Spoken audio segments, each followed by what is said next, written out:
Hello, and thank you for joining us for the CBS News Miami special celebrating Black history. I'm Naja Sherman, and we're going to spend some time introducing you to the people who have defined our history. But before we do that, we want to take a closer look at how it's being taught today. CBS News Miami's executive producer, Impacting Communities, Tanya Francois, introduces you to a free program. It's teaching Black history year-round. The program is called the Black History Project, and it's taught through local libraries and community centers all across the state. The students who are taking the class here at the African American Research Library in Fort Lauderdale say they are here because their schools aren't doing enough when it comes to teaching them Black history. I feel like in school we're not being taught enough. We're being taught the basics every single year. I take U.S. history for 11th grade, and there's things that's covered, but it's not in depth because we only have so much time. J.C. Nails and Mahalia Camille say what they're taught about Black history at their respective schools is disappointing. It's why they come to the African American Research Library and Cultural Center in Fort Lauderdale to take this free once-a-month class sponsored by the Black History Project. I've learned so much in this class that sometimes it's hard to even understand what I learned because it's so deep and rich in what happens and what's happened and what people try to hide. And the teachers, they're just amazing. The teacher is Kevin Fair. When not at the library, he's a high school history teacher. He says the new state standards are not an issue for him. Simply creating a law saying don't make children feel guilt, don't indoctrinate, understood. Now, how do we do this the right way according to your laws, your standards, your mandates? Where are the teaching tools? Where are the resources? Rather than wait on those resources, Mr. Fair took his lessons to the library. I, in my real life, teach at a majority white school. And the reaction is the same for my white and my Black students and my Hispanic students. Kids, if you ask them what they learned in school for Black History Month, they would say, oh, my teacher gave me a project. You have to search up one famous person from Black history, and it would probably be like a famous celebrity, a famous Black celebrity or something like that. It helps me personally find out where I come from and how resilient the people that I come from are, making me feel better more confident when I walk in a room or more happy when it's Black History Month. And again, the program is called the Black History Project. It is free. It's taught here in Fort Lauderdale once a month, and there's another class beginning in Miami in just a few weeks. For more information on that, you can go to our website at cbsnewsmiami.com. In Fort Lauderdale, Tanya Francois, CBS News, Miami. Did you know that before Carl Fisher bought the land that became Fisher Island, it was first owned by the first Black millionaire in Florida? His name, Dana Dorsy. He was the son of a slave, a carpenter by trade, and along the way, he did all he could to empower and provide for Miami's Black population. Here is CBS News Miami's Hank Tester. Being Black in Miami was a difficult challenge in the days of Jim Crow. Earlier, even more difficult task, getting ahead, all but impossible. But one Black Miami man not only became successful, he became a millionaire. I think that we need to know who he was and appreciate him. And not just Black people, but everybody needs to understand that he was a millionaire. There are not many pictures of Dana Albert Dorsey. This is the most well-known. 1896, he arrives in Miami. Dana Dorsey, a carpenter, comes from Quitman, Georgia, the proverbial $5 in his pocket to Miami to take a job with the railroad. Carpenters were in short supply, a guy with a skill like that. And he worked with the FEC. That's what brought him down here, started making money, set it aside for investment in land. He would buy a chunk of land, $25, $35. As a carpenter, he would build the building, sort of like the shotgun houses, and then sell those buildings. And he just accumulated a fortune. This is Dorsey Park. Dana Dorsey sold it to the city of Miami. Great Negro League baseball played here. Across the street, well, that's the Dorsey Memorial Library. He donated that to the city. And way down the street, that's Dorsey Boulevard. It's a huge name. Yes, yes, named for a man who was called by some the Black Flagler. Again, he saw a need for his people to have housing. Over the years, he donated land, buildings for the betterment of the Miami black population, opened the Dorsy Hotel, established the Negro Savings Bank, donated land for a library, high school, purchased what is known today as Fisher Island. Yes, you heard right. Dana Dorsey at one time owned what is called Fisher Island. These days, some say the most valuable real estate in the world. He wanted to build a black resort there. He had great vision. And by this time, 1919, he was a man of wealth. And yet, discrimination, I think, did him in terms of getting that going. Powers that be did not like the idea of a black beach, much less a resort. Well, after a few years of ownership, Dorsey sold the island to Miami Beach pioneer Carl Fisher. It was years later, 1945, 4 years after Dorsey's death, Virginia Key was opened to black swimmers. He built that beautiful home that the Block Archives now owns. The city gave it to the Block Archives. So beloved, Dana Dorsey, so well remembered, his restored home sits in the heart of Overtown for all to see.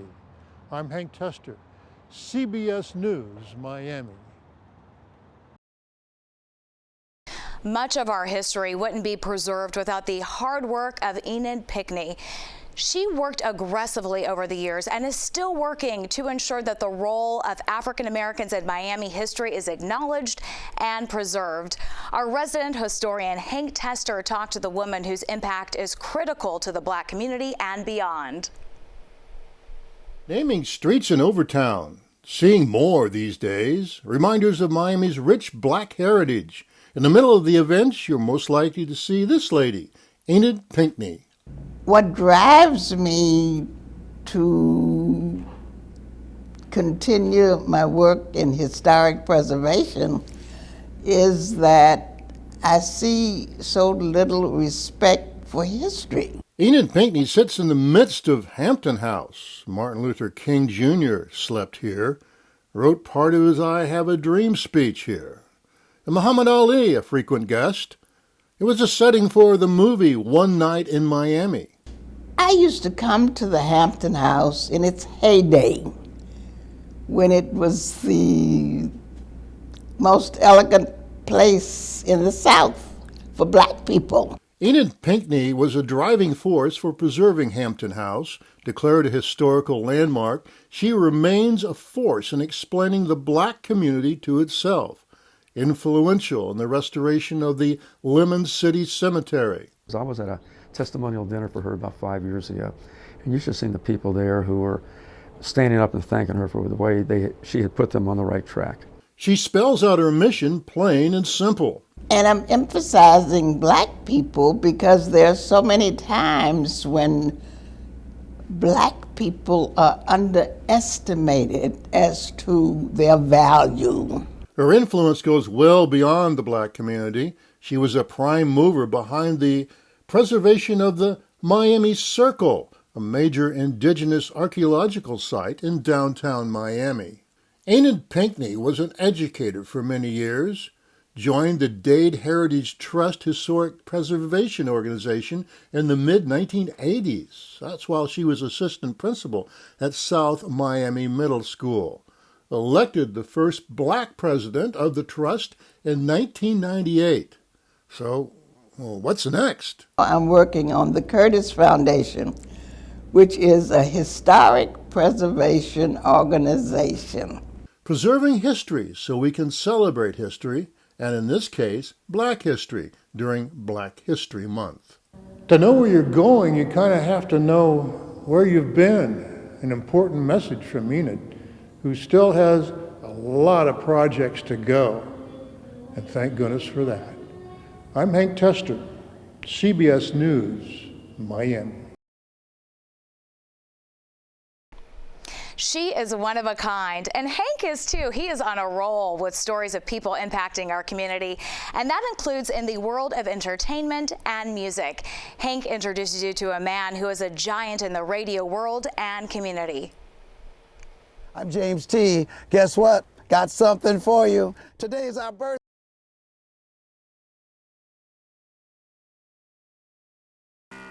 From the 1220 spot on the dial comes Mrs. Smith's little fat brown-eyed butterball. All 260 3/4 pounds of the Fat Daddy.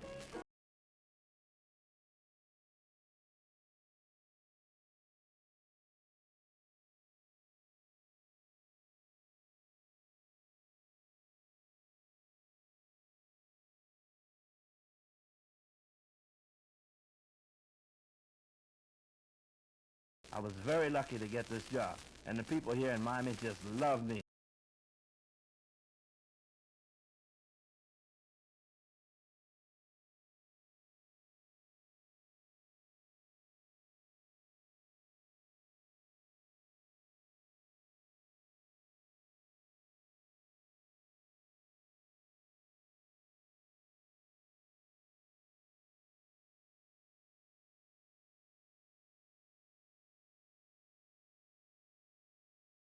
No.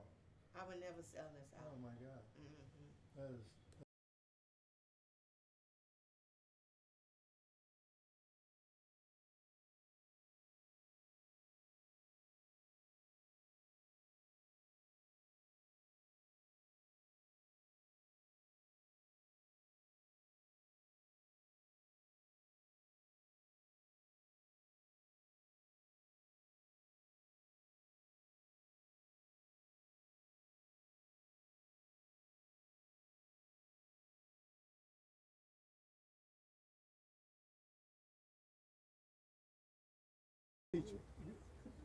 I will.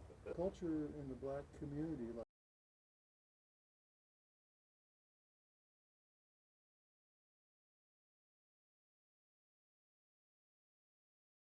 And right now we got a new studio downtown. I broadcast every day from the corner of 3rd Avenue and 12th Street. It's right on the street, glass enclosed, and people walk by and look in on the broadcast.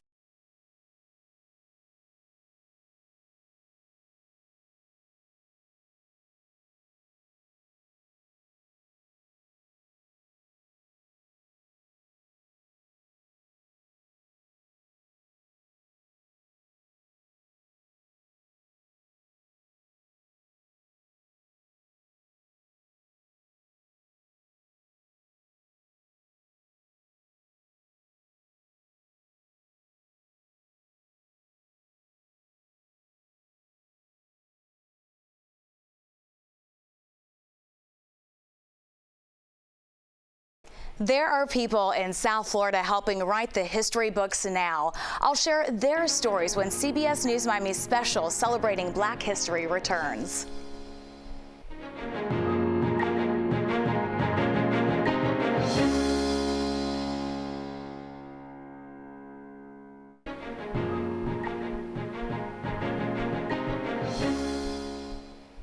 Welcome back. The CBS News Miami celebration of Black History Month continues now with the people who are helping to write our history and stories today.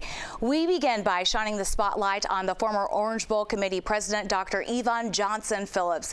As I found out, she is forging a path for other bright minds to follow in her footsteps. As the first African-American woman president of the Orange Bowl Committee, Dr. Ion Johnson Phillips is known for leading with unwavering dedication, wisdom, and strength, leaving a lasting impact on the organization.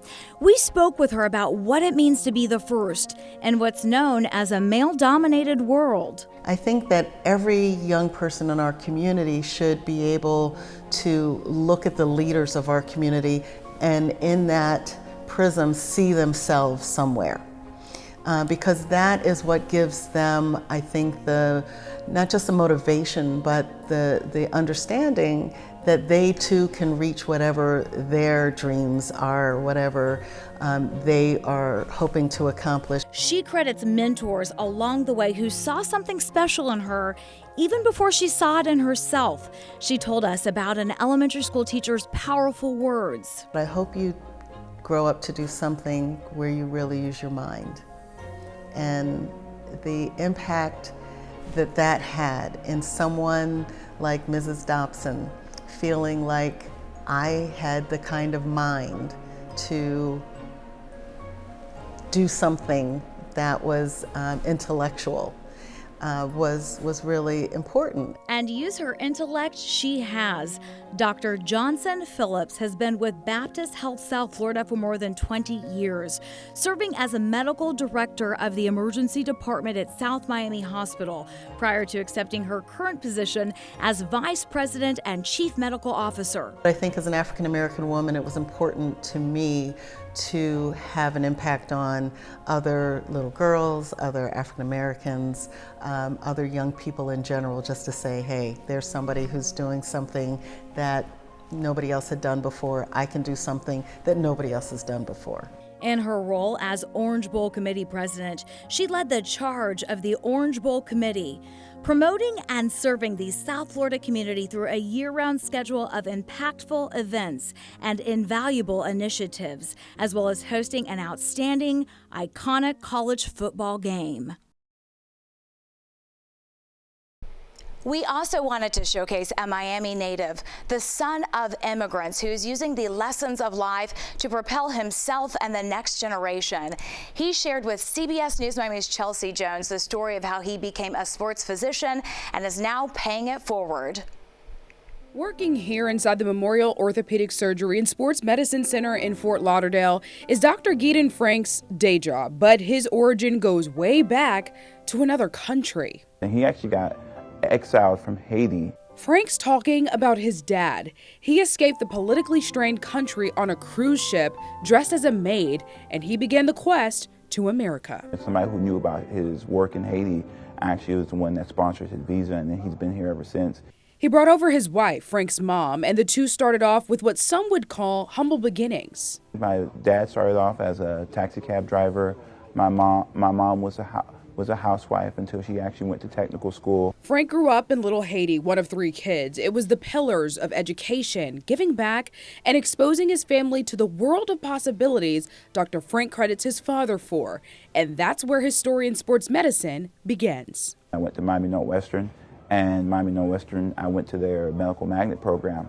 And in their medical magnet program, I gained a lot more experience working in the hospital. That's when he knew this is what he wanted to do. He now serves as the head physician here at this facility.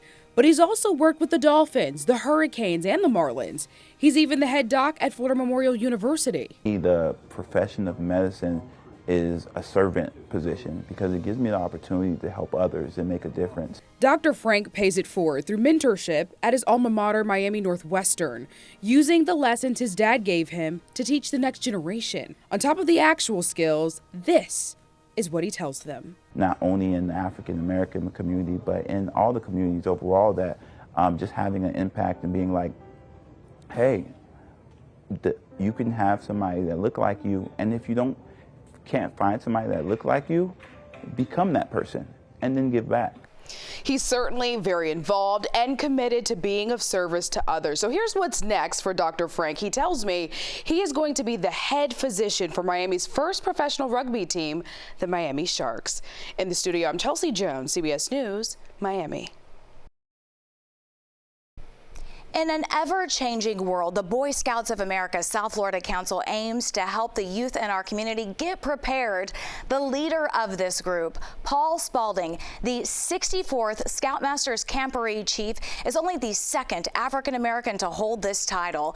As we commemorate Black History Month, CBS News Miami's Chelsea Jones tells us what he's hoping to accomplish in his role. Boy Scouts of America has evolved. Established back in 1910 as a group just for boys, it's now an inclusive organization that allows everyone the chance to participate.